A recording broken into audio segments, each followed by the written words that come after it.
Channel को join करें और वीडियो में जो है कि ज्वाइन करने के बाद चैनल को सब्सक्राइब और लाइक करें, क्योंकि इस वक्त की बड़ी खबर संसद भवन के मुख्य द्वार से निकल कर आ रही है, जहां संसद के पटल पर 18 सांसदों ने अपनी रिपोर्ट EPS 95 पेंशन की राशि बढ़ाने को लेकर दी है। वहीं दूसरी तरफ संसद के मुख्य द्वार पर जो है कि सांसदों ने 30 की संख्या में, जी हाँ करीब 30 की संख्या सांसदों की थी, जब इन्होंने EPS 2 के नारे के साथ हाथों में तख्ती लेकर मोदी सरकार का जोरदार विरोध और प्रदर्शन करने का काम किया है। लोकसभा सांसदों के इस रुख के बाद सरकार में जो है कि हलचल मच गई है और मोदी का तख्ता हिल चुका है, क्योंकि 30 की संख्या में लोकसभा सांसद संसद के मुख्य द्वार पर हाथों में तख्ती लिए और EPS के नारों से लैस होकर, जिसमें EPS 95 पेंशन की राशि 7,500 करने, DA का प्रावधान करने, मेडिकल फैसिलिटीज में पति पत्नी को शामिल करने की बातों का उल्लेख अंकित किया गया था। उन तख्तियों के साथ संसद के मुख्य द्वार पर पहुंचकर और जो है कि धरना एवं प्रदर्शन के साथ जोरदार तरीके से नारेबाजी करने लगे। इस नारेबाजी से लोकसभा अध्यक्ष ओम बिरला आहत हुए और बाहर निकल कर आए और उन्होंने सांसदों से अनुरोध किया कि आपको जो भी बातें कहनी है संसद सत्र के दौरान प्रश्नकाल और शून्यकाल में आप अपनी बातों को रखते हुए मांग कर सकते हैं। इस वक्त जो वीडियो फुटेज भी आपको हम दिखा सकते हैं, जिसमें आपको दिखेगा कि संसद के मुख्य द्वार पर हाथों में तख्ती लिए और तख्तियों पर EPS 95 पेंशन की राशि बढ़ाए जाने का उल्लेख अंकित कर सांसद सदस्यों के द्वारा किस प्रकार जोरदार तरीके से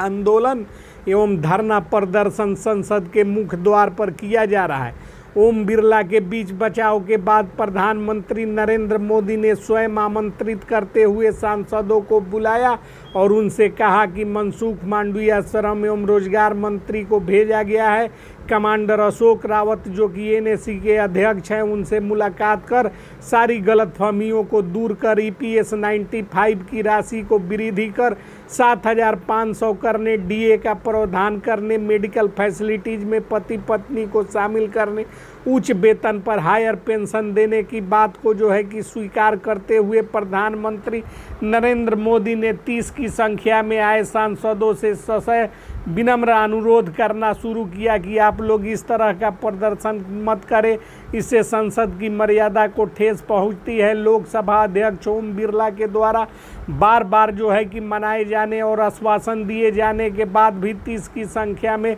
सांसदों ने जो है कि संसद के मुख्य द्वार को घेरे रखा और हाथों में तख्ती लेकर नारेबाजी करते रहे। कुल मिलाकर बात अब बहुत आगे बढ़ चुकी है, मामला जो है कि बहुत आगे बढ़ चुका है और बात जो है कि काफ़ी गंभीर स्थिति में पहुंच चुकी है। सरकार के जो है कि नाकों तले चने चबाने को मजबूर कर दिया है कमांडर अशोक रावत जी ने, क्योंकि कमांडर अशोक रावत जी को जन समर्थन के साथ साथ लोकसभा सदस्यों का भरपूर समर्थन प्राप्त हो रहा है। इसका सबसे बड़ा उदाहरण यह प्रतीत होता है कि लोकसभा के मुख्य द्वार पर इस तरह का प्रदर्शन कभी कभी ही होता है, जिसको जो है कि आप स्वयं देख सकते हैं कि किस तरह हाथों में तख्ती लिए हुए सांसदों ने जो है कि लोकसभा के मुख्य द्वार को बाधित करने का काम किया है। ओम बिरला को जो है कि ललकारने का काम किया है, सरकार की चूल्हे हिलाकर रख दी है। दूसरी तरफ जंतर मंतर पर धरना एवं प्रदर्शन कार्यक्रम के माध्यम से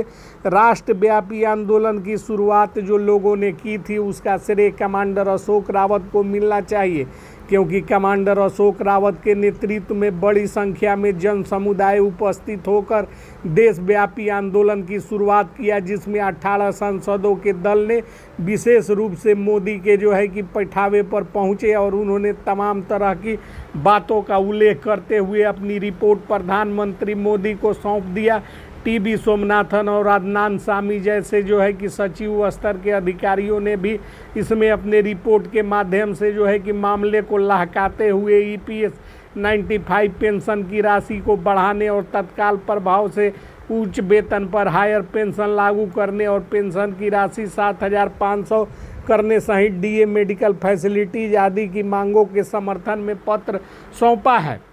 मामला उस वक्त काफ़ी गर्मा गया जब 30 की संख्या में सांसदों के द्वारा लोकसभा के मुख्य द्वार को घेर कर जोर शोर तरीके से नारेबाजी और जो है कि धरना प्रदर्शन का कार्यक्रम संसद भवन परिसर में ही शुरू हो गया और संसद भवन परिसर को बाधित कर जोरदार नारों के साथ एक ही गूंज उठी, सीनियर सिटीजनों को न्याय दो, सीनियर सिटीजनों के साथ इंसाफ करो, सीनियर सिटीजनों के पेंशन को 7,500 तत्काल करो और जो है कि तमाम तरह के नारे गूंजने लगे, जिसमें डीए का प्रावधान, मेडिकल फैसिलिटीज मुहैया करवाने सहित विशेष रूप से पति पत्नी को शामिल करने की मांग की जाने लगी। और 4 सूत्री मांगों के समर्थन में यह पहली बार हुआ जब लोकसभा परिसर में मुख्य द्वार पर सांसदों के द्वारा इस तरह का जोरदार धरना और प्रदर्शन किया गया। उसके बाद प्रधानमंत्री नरेंद्र मोदी ने मामले की गंभीरता को समझते हुए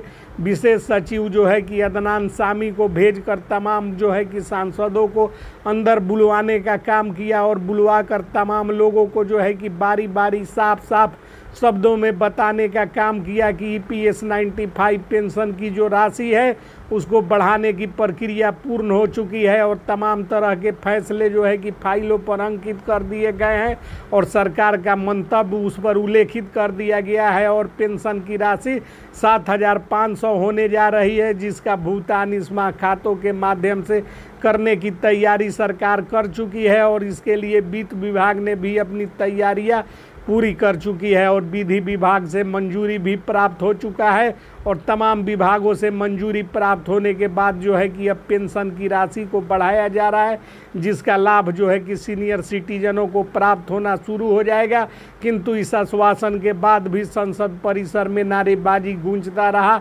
EPS 95 की राशि 7,500 करोड़ सांसदों ने न्याय की गुहार लगाई और पेंशनरों के हक में नारे लगाए और इन नारों से गूंजता संसद परिसर सत्र इतिहास के गवाह बना कि जो है कि किस तरह कमांडर अशोक रावत के नेतृत्व वाली नेजीशन कमेटी की मांगों के समर्थन में लोकसभा सदस्य भी अब उतारू हो गए हैं और लगातार संसद परिसर में भी धरना एवं प्रदर्शन कर रहे हैं। सरकार की जो है कि हालत खराब हो चुकी है, प्रधानमंत्री नरेंद्र मोदी की घी बन चुकी है और अब जो है कि विकल्प कोई बचा नहीं है सिवाय इसके कि पेंशन की राशि को 7,500 किया जाए, DA का प्रावधान और मेडिकल फैसिलिटीज लागू किया जाए। इसलिए प्रधानमंत्री नरेंद्र मोदी ने जो है कि अपना जो है कि रुख स्पष्ट कर दिया है और सांसदों से क्षमा मांगते हुए जो है कि बताया है कि यह जो अनावश्यक विलंब अब तक हो रही थी उसको समाप्त किया जाएगा और बिना विलंब के राशि की वृद्धि